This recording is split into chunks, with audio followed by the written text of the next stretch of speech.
I wanted to talk about my surgery story and why I had surgery, what happened, and all that sort of stuff. And I thought it might be easier to record a video rather than writing it down in a blog post because it's a bit of a long one.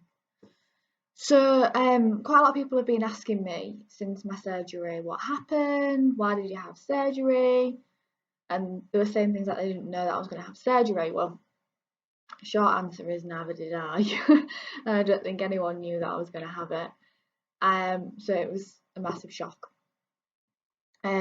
Obviously, as you all know, I've got Crohn's disease because I never stop going on about it. But if you're not sure about what Crohn's disease is, which I think majority of you should know if you know me, if not, I have a post on my blog called IBD versus IBS, so you can check out. So I was diagnosed in 2012, and basically I've been managing my condition through diet and medication since then. So the list of medications that I've been on is literally longer than my colon now. Hey! I've been on elemental liquid nutrition, prednisone, steroids, azathioprine, infliximab infusions, Humira injection pens, and various different antibiotics to control like when I've had abscesses or infections and things. So the latest medication that I was on was Humira, which I started on New Year's Eve last year actually. It seemed to be working okay, but then I started to get weird side effects. So it started off with rashes and what I thought was allergic reactions. But I went to a dermatologist and they said that it was allergic eczema, which I think was definitely brought on by the Humira.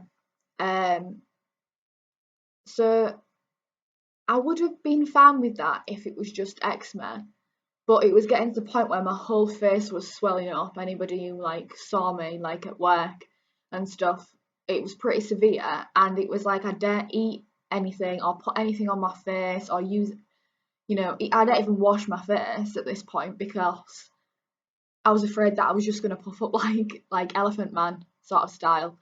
And the worst case was actually on my birthday when I just I couldn't even see out of my eyes. It was really, really severe. I'll put some pictures in this blog post as well so you can see what it was like. So we decided to come off the Humira, with my doctor, and he said he wanted to put me on this new medication. But the new medication wasn't available until October. I think it's really expensive as well, so they want to put off you actually being on it for a while. So he said, because you're kind of doing okay in terms of your Crohn's, we'll keep you on these antibiotics because I had like a minor infection.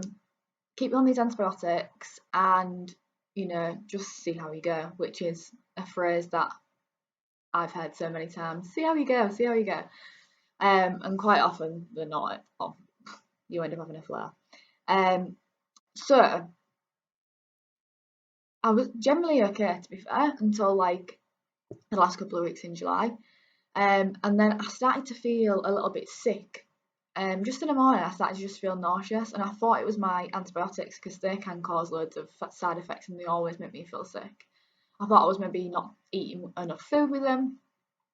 And then I just started to carry on feeling sick every day. And then it was the last week of term, and the last day of term, should I say, and the Friday.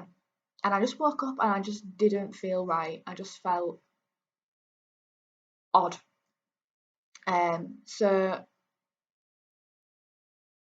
I went to work anyway, but then I started to feel more sick and my stomach was really, really bloated. I couldn't go to the toilet. Honestly, my stomach was just massively distended. Like I was raveling. My sister-in-law, who was pregnant at the time. So my friends at work were just like, you need to go home. You need to go home. You don't look right. So Sam was driving me home and she had to stop because I was just being sick. I was being sick, and I got home and my mum came, and then I started to feel okay. I thought, it's just the antibiotics, you know, it'll pass. I just need to have a rest. So my mum ended up going. I told her to go because I said I'd be fine. I've been through it millions of times before. I know what it's like. And then I just kept getting worse and I started having hot sweats. And that was really awful. And then when I was going to the toilet, I was being sick like a horrible, really dark green, almost black bile. And that's when I got worried. And I started to just, it was literally all of a sudden, it was like, and I just felt the worst I've ever felt in my entire life. The only thing close was when I was first diagnosed with Crohn's, how bad I felt. And I was so weak. I was sat in the bathroom and I felt like almost unconscious, and I just like got enough energy to ring Sean and just say come home, because I thought I need an ambulance, but I can't ring one because I didn't even have enough energy to explain where I was. I just had, you know, just nothing in me whatsoever. So Sean came home and he got me in the car and he took me to A&E. I've been to A&E millions of times before. So this is basically where all the fun started. So I think I'll do another video explaining what happened from where I went in A&E, because this has been quite long. I can see it's like up to 6 or 7 minutes now, and I don't want you all to get bored. So yeah, where I'm going to explain what happened when I went to A&E in another video, and why I ended up having to have surgery, and what sort of surgery I had, and how long I was in, and things like that. So if you're interested in hearing about that, then like, comment, and I'll see you in the next one.